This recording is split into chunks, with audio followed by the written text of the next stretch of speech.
In 1958, in a cramped factory in Osaka, Japan, a man named Konosuke Matsushita stood before a row of workers. His hands trembled slightly, not from fear, but from the weight of a decision that would change business history.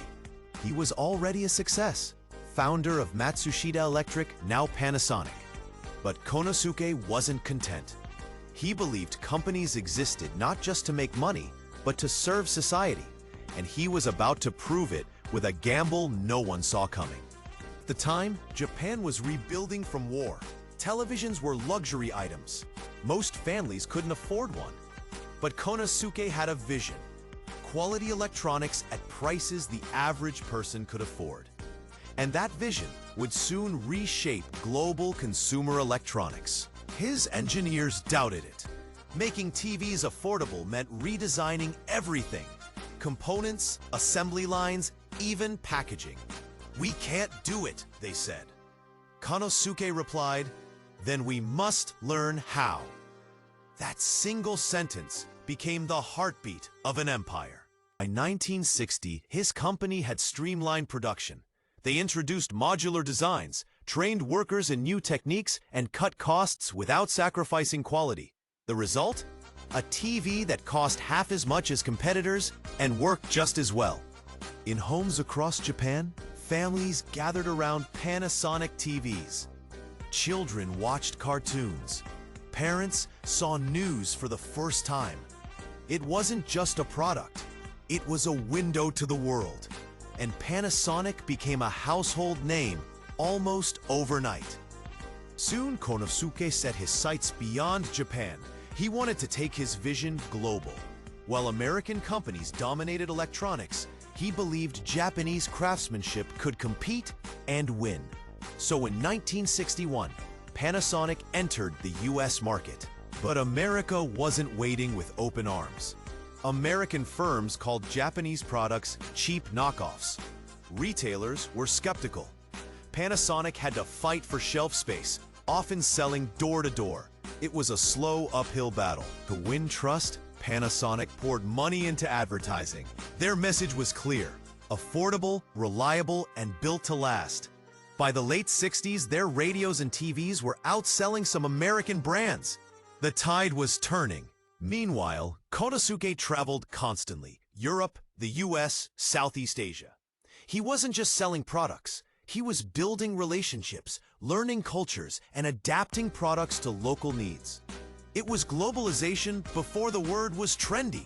Internally, he restructured the company. He created semi-autonomous divisions, each responsible for its own profit and loss. This gave managers ownership. Panasonic wasn't just one company. It became a federation of driven mini-companies, all under one roof. And here's a fun fact. Konosuke never finished middle school. He was a sickly child, often bedridden. But he read voraciously and taught himself business by observing others.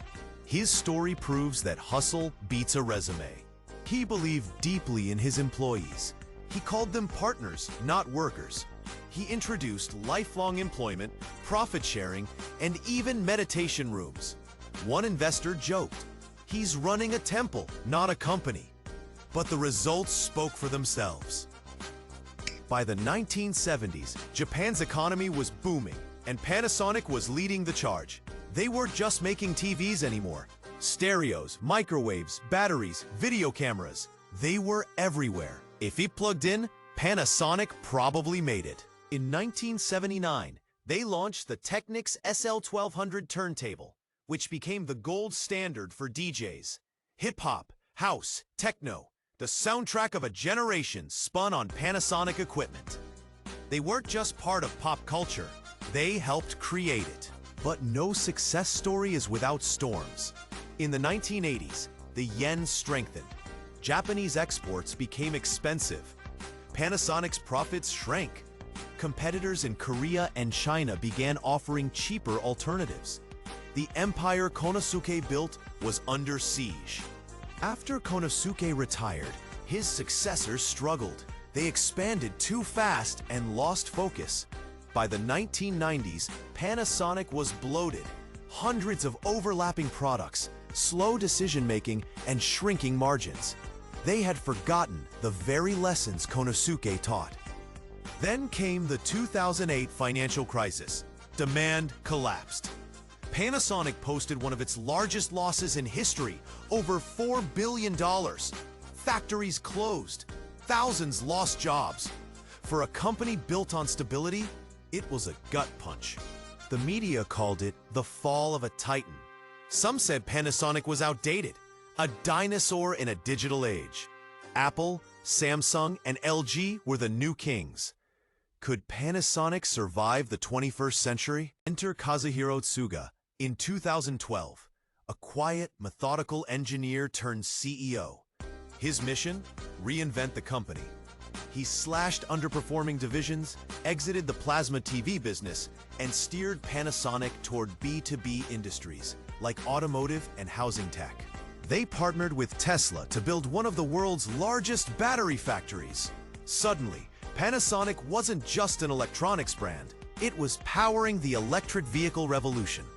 From cassette tapes to lithium-ion cells, what a pivot! They also invested in robotics, smart homes, and energy-efficient systems. While other companies chased flashy gadgets, Panasonic focused on infrastructure, quietly embedding themselves into the future. It was less glamorous, but far more sustainable. And just like that, a century-old company found new life. As Suga said, "We don't need to be everywhere. We just need to be where we matter." A reminder that focus is sometimes the ultimate strategy. Oh, and if you're enjoying this story, don't forget to subscribe. We promise more tales that make you go, "Wait, how did I not know that?" Plus, we'll never ask you to build a battery factory. Konosuke Matsushita died in 1989, but his legacy is woven into every product, every meeting room, every decision. He believed companies had souls, that business done right could elevate humanity. How many CEOs think like that today? In Japan, he's called the God of Management. His autobiography is still studied by young entrepreneurs. He once said, "No matter how deep the night, it always turns to day." Panasonic is living proof of that belief. Today, Panasonic is quieter than it once was. You won't see their name on every billboard, but behind the scenes, in batteries, sensors, and smart cities, they're everywhere. Sometimes the most powerful stories are the ones we don't notice. There's a museum in Osaka dedicated to Konosuke. It's modest, like the man himself. But inside, you'll find old radios, handwritten notes, and one guiding principle: make people's lives better. That was his mission, and it still echoes today. In a world obsessed with disruption, Konosuke's story reminds us of something deeper, that true innovation isn't flashy. It's the quiet commitment to serve, to improve, to endure. That's what builds legacies. That's what changes the world. And maybe that's the real lesson of Panasonic. You don't need to invent the future to shape it. Sometimes, you just need to show up, care deeply, and keep building. One product, one person, one promise at a time.